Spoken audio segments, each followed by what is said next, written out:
पिछले एपिसोड 190 में हमने देखा कि जैसे ही जाओ यान को पता चलता है कि वो सब नाइटमेयर मिस्ट इल्यूजन में फंसे हुए हैं, वो सबको रोकते हुए कहता है अपने आप को प्रोटेक्ट करने की जरूरत नहीं है। वो समझाता है कि ये डीमन फायर इल्यूजन हमारी फियर और थॉट्स पर डिपेंड करता है। अगर हम डरेंगे या रेजिस्ट करेंगे तो इसका बैकलैश और डेंजरस हो जाएगा। फिर जाओ यान अपनी powerful technique seal of nightmare shattering का इस्तेमाल करके पूरा इल्यूजन तोड़ देता है, जिससे न सिर्फ वो खुद बल्कि बाकी सारे कल्टिवेटर्स भी रियलिटी में वापस आ जाते हैं। इसके बाद प्यूरिफाइंग लोटस डीमन फ्लेम अपनी असली टेरिफाइंग फॉर्म में सामने आता है और उसका ऑरा देखकर सबको समझ आ जाता है कि ये कोई नॉर्मल एनिमी नहीं है। जाओ चेन रिवील करते हैं कि उसकी power peak 5 star marshal saint के बराबर है और एबिलिटीज मिलाकर वो 6 स्टार मार्शल सेंट तक फाइट कर सकता है। फिर सिचुएशन और भी डेंजरस हो जाती है जब वो अपने 10 फायर स्लेव समन करता है, जो सभी डूशेंग लेवल पावर हाउसेस होते हैं। अब हालत ऐसी हो जाती है कि सभी क्लैंस को मजबूर होकर अलायंस बनाना पड़ता है। यहां तक कि हुनमिशेंग भी कहता है हमें एक साथ मिलकर लड़ना होगा, वरना हम सब मर जाएंगे।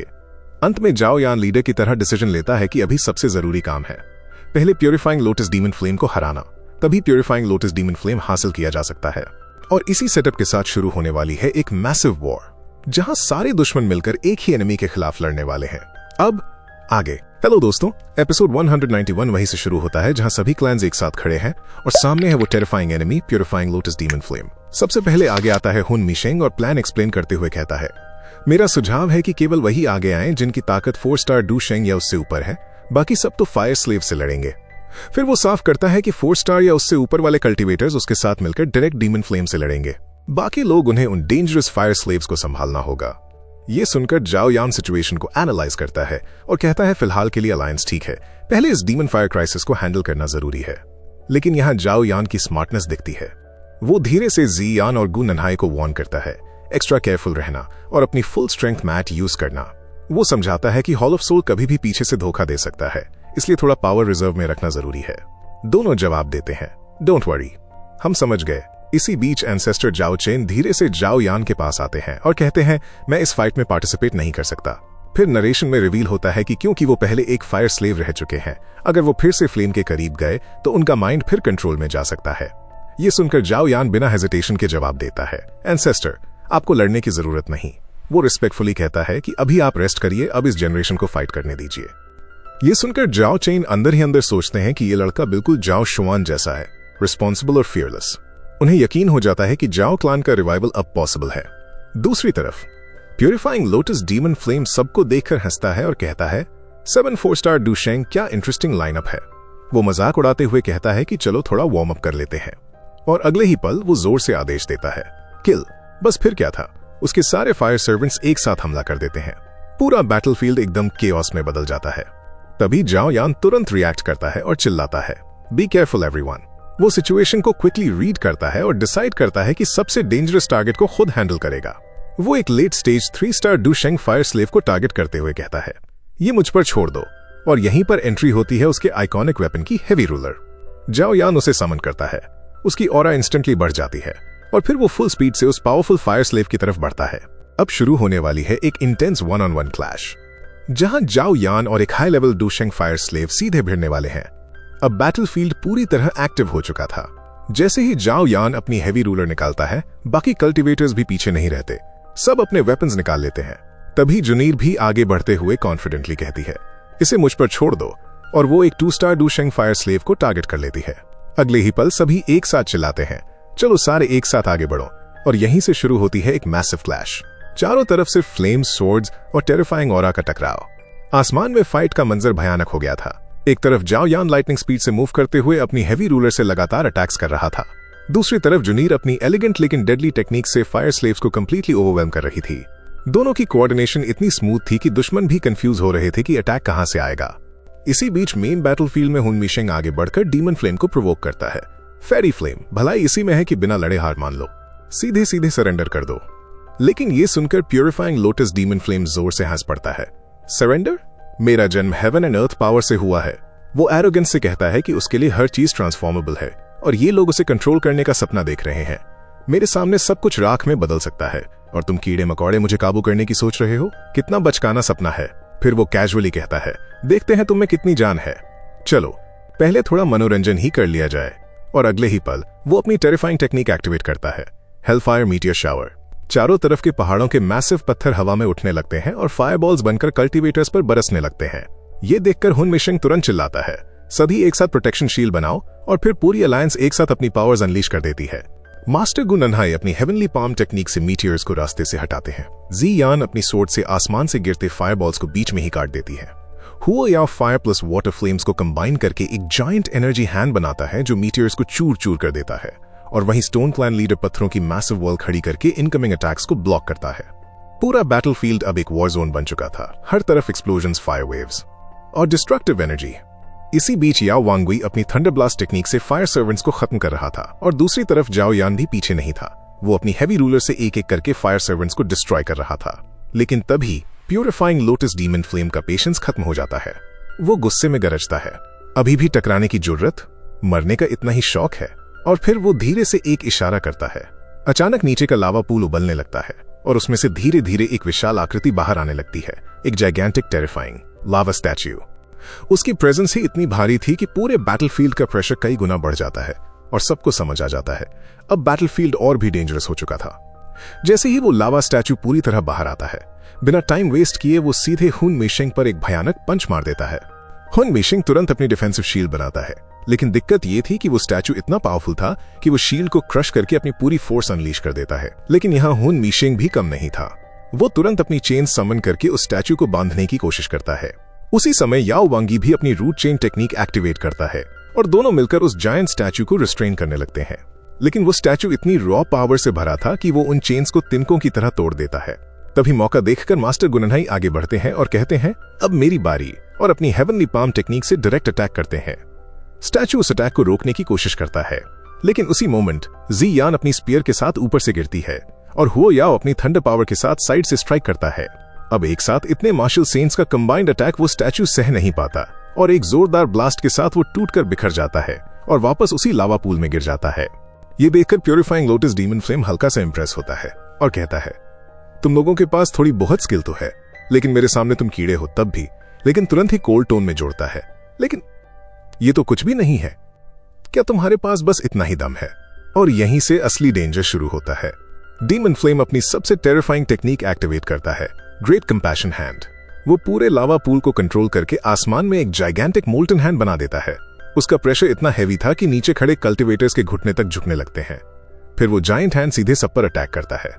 जाओ यान तेजी से रिएक्ट करता है, अपनी हैवी रूलर से रास्ता काट कर निकल जाता है, लेकिन बाकी कल्टीवेटर्स उस प्रेशर को हैंडल नहीं कर पाते और सीधे लावा पूल में गिर जाते हैं। ये देखकर डीमन फ्लेम एरोगेंट होकर हंसता है, बस इतना ही? मेरे सामने तुम सब बस रेंगती हुई चींटियां हो, यानी उसके लिए ये सब सिर्फ कीड़े थे। लेकिन यहीं आता है बड़ा ट्विस्ट। कुछ ही सेकंड्स बाद वो सारे कल्टीवेटर्स वापस लावा से बाहर निकल आते हैं। हाँ, वो थोड़े एग्जॉस्टेड थे, लेकिन हैरानी की बात किसी को सीरियस इंजरी तक नहीं हुई थी। यानी फाइट अभी खत्म नहीं हुई थी, बल्कि अब और इंटेंस होने वाली थी। जैसे ही सब बाहर आते हैं, याओ वांगी गुस्से में फट पड़ता है और कहता है, बेवकूफ, सेंट्रल प्लेन्स में मेरा नाम चलता है और तुम मुझे कीड़ा समझते हो। वो इंसल्ट फील करता है कि एक स्ट्रेंज फायर ने उसे इस हालत में डाल दिया। दूसरी तरफ हुन मिशिंग थोड़ा सस्पिशियस हो जाता है। वो नोटिस करता है कि कई कल्टीवेटर्स अपनी फुल स्ट्रेंथ यूज ही नहीं कर रहे थे। वो धीरे से कहता है, कई लोगों ने अब भी अपने सीक्रेट्स छुपा रखे हैं, यानी अभी भी सब एक दूसरे पर पूरी तरह ट्रस्ट नहीं कर रहे थे। लेकिन तभी मास्टर गु नन्हाई सिचुएशन को समझते हुए आगे आते हैं और कहते हैं, अगर अभी पूरी ताकत नहीं दिखाई तो बाद में मौका ही नहीं मिलेगा। वो सबको क्लियरली वार्न करते हैं कि पहले इस मिरर डीमन फायर को डिफीट करना जरूरी है। अब फाइट एक नए फेज में एंटर कर चुकी थी, जहां सिर्फ ताकत नहीं बल्कि strategy plus trust plus timing तीनों डिसाइड करेंगे कि कौन जिंदा बचेगा। प्यूरिफाइंग लोटस डीमन फ्लेम सबका मजाक उड़ाते हुए फिर गरजता है, इतनी मार खाने के बाद भी मुकाबला करना चाहते हो? अभी भी सिर उठाने की जरूरत? क्या मरने का इतना ही शौक है? उसकी आवाज में साफ एरोगेंस था, जैसे वो ऑलरेडी जीत चुका हो। वो हंसते हुए कहता है कि आज उसे अपनी कलेक्शन के लिए काफी नए फायर स्लेव्स मिलने वाले हैं। लेकिन असली खतरा तब शुरू होता है। वो अपनी टेरिफाइंग टेक्निक एक्टिवेट करता है, फायर डीमनस। पूरा लावा पूल उफरने लगता है और उसी के अंदर से एक जाइगेंटिक फ्लेमिंग स्वॉर्ड बाहर निकलती है। ये कोई नॉर्मल वेपन नहीं था, ये प्योर डिस्ट्रक्शन की एनर्जी से बनी हुई थी। उसकी हीट ही इतनी डेंजरस थी कि आसपास की स्पेस डिस्टॉर्ट होने लगी। फिर डीमन फ्लेम ठंडी आवाज में कहता है, खेल का वक्त खत्म हुआ, अब तबाही का वक्त शुरू होता है। अपनी पूरी ताकत लगा लो, क्योंकि अब मैं कोई रहम नहीं करूंगा। और अगले ही पल उसका एक फायर स्लेव लाइटनिंग स्पीड से आगे बढ़ता है और सीधे जाओ यान पर स्वॉर्ड अटैक करता है। लेकिन जाओ यान ऑलरेडी रेडी था। वो अपनी हैवी रूलर उठाकर कामली बोलता है, इसको मुझे संभालने दो, और तुरंत अपनी स्पाइरल स्वॉर्ड टेक्निक एक्टिवेट करता है। दोनों अटैक्स टकराते हैं, एक जोरदार इंपैक्ट होता है। स्लेव अपनी डिफेंसिव शील्ड बनाता है, लेकिन जाओ यान का अटैक इतना पावरफुल था कि वो शील्ड इंस्टेंट टूट जाती है और वो स्लेव सीधे नीचे लावा में जा गिरता है। लेकिन यहाँ गेम खत्म नहीं होता। कुछ ही सेकंड्स बाद वो स्लेव फिर से लावा से बाहर निकल आता है और इस बार वो काउंटर अटैक करता है एक डेंजरस वाटर वेव टेक्निक के साथ। ये अटैक डायरेक्टली जाओ यान की तरफ बढ़ता है, लेकिन जाओ यान कामली अपनी हेवनली फ्लेम्स को हेवी रूलर में इन्फ्यूज करता है और एक सिंगल स्लैश से पूरी वाटर वेव को 2 हिस्सों में काट देता है। उसका अटैक सीधे स्लेव की चेस्ट पर लगता है और वहां एक डीप स्कार छोड़ देता है। लेकिन यहीं आता है शॉकिंग मोमेंट। वो स्लेव अपनी बॉडी को खुद ही रीजेनरेट करने लगता है। जाओ यान ये देखकर समझ जाता है ये नॉर्मल एनिमीज नहीं है। अगले ही पल वो स्लेव टेलीपोर्ट होकर जाओ यान के बिल्कुल पास आ जाता है और फिर शुरू होती है एक intense close combat fight. Sword versus ruler clash चलता है। हर स्ट्राइक में स्पार्क्स निकलते हैं, हर मूव लीथल था। मौका देखकर जाओ यान अचानक बोलता है अब खत्म, और एक्टिवेट करता है ग्रेट क्रिएशन पाम। उसके सामने एक ब्लैक होल जैसा ग्रेविटी फील्ड बन जाता है। वो स्लेव उसकी तरफ खींचने लगता है। वो बचने की पूरी कोशिश करता है, लेकिन ग्रेविटी इतनी पावरफुल थी कि वो अंदर खिंच जाता है। जैसे ही वो अंदर जाता है, जाओ यान नोटिस करता है कि उसकी बॉडी से फ्लेम्स निकलने लगती हैं और उसकी फिजिकल स्ट्रेंथ धीरे धीरे कम होने लगती है। तभी जाओ यान समझ जाता है इनकी एनर्जी सोर्स ही फ्लेम्स है, लेकिन बैटल अभी खत्म नहीं हुई थी। जाओ यान तुरंत रिएक्ट करता है, अपनी हेवनली पाम टेक्निक से उसे रोकने की कोशिश करता है, लेकिन इस बार वो स्लेव पूरी तरह बर्सर्क मोड में था। उसे रोकना ऑलमोस्ट इम्पॉसिबल हो चुका था। अचानक एक मैसिव एक्सप्लोजन होता है और वो स्लेव ब्लैक होल के अंदर से ही अपनी सारी एनर्जी इकट्ठा करके बाहर निकल आता है। अब वो फुल रेज में सीधे जाओ यान की तरफ रश करता है, लेकिन जाओ यान बिल्कुल काम खड़ा रहता है और ठंडे अंदाज में कहता है दम है तो आजमा लो। ये सुनते ही साफ समझ आ जाता है कि वो ऑलरेडी कुछ प्लान कर चुका है। जैसे ही सर्वेंट अटैक करने आता है, जाओ यान अचानक अपनी सोल पावर सीधे उसके सोल स्पेस में इंजेक्ट कर देता है। उसका टारगेट क्लियर था, उस डिमोनिक फ्लेम को अंदर से प्यूरिफाई करना, लेकिन ये आसान नहीं था। सर्वेंट की रेजिस्टेंस इतनी खतरनाक थी कि जाओ यान खुद प्रेशर में आने लगता है। तभी वो तुरंत अपनी स्पाइरल रिंग्स एक्टिवेट करता है और सर्वेंट को पूरी तरह बाइंड कर देता है। अब असली लड़ाई बाहर नहीं, अंदर कॉन्शियसनेस लेवल पर शुरू होती है। एक इनविजिबल क्लैश चलता है, डिमोनिक फ्लेम की वाइल्ड एनर्जी वर्सेस जाओ यान की कंट्रोल और विल पावर। कुछ ही पलों बाद जाओ यान उस फ्लेम को सप्रेस कर देता है। ये देखकर खुद purifying lotus demon flame shock में आ जाता है। वो गुस्से और हैरानी में चिल्लाता है व्हाट, ये लड़का मेरे फायर स्लेव को कंट्रोल कर रहा है।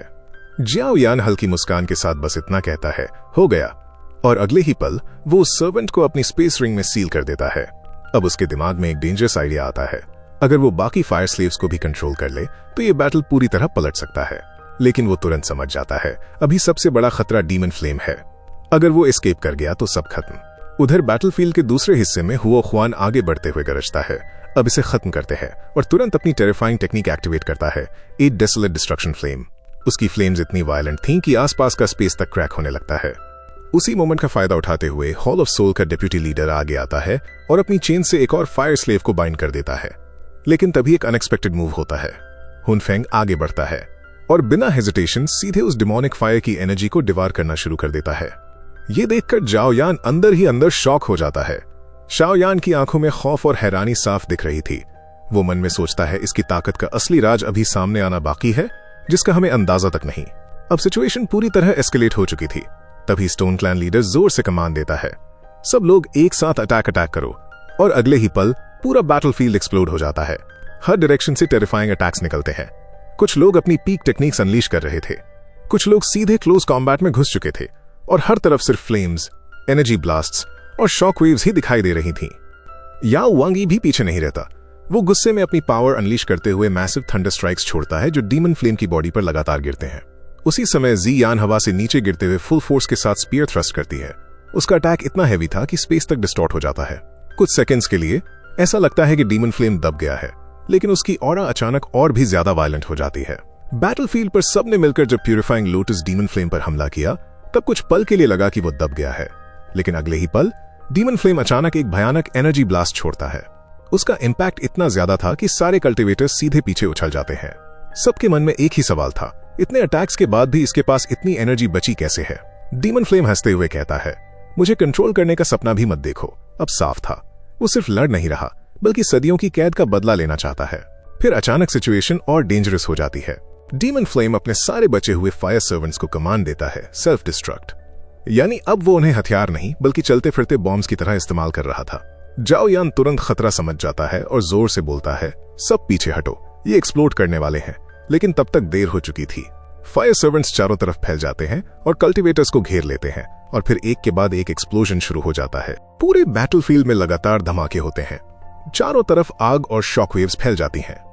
कल्टीवेटर्स किसी तरह खुद को बचा रहे थे, लेकिन साफ था ये सिचुएशन ज्यादा देर कंट्रोल में नहीं रहने वाली। इसी बीच हुन में शेंग कह देता है, इस तरह हम ज्यादा देर तक नहीं टिक सकते। यानी अब उनके पास टाइम बहुत कम था। तभी वो अपना लास्ट मूव इस्तेमाल करता है। वो अपनी पूरी एनर्जी एक जगह कंसंट्रेट करता है और heavenly net demon ceiling formation activate करता है। जैसे ही ये फॉर्मेशन बनता है, पूरे बैटलफील्ड में एक पावरफुल सीलिंग स्ट्रक्चर फैल जाता है जो सीधे डीमन फ्लेम को बाइंड करने के लिए बनाया गया था।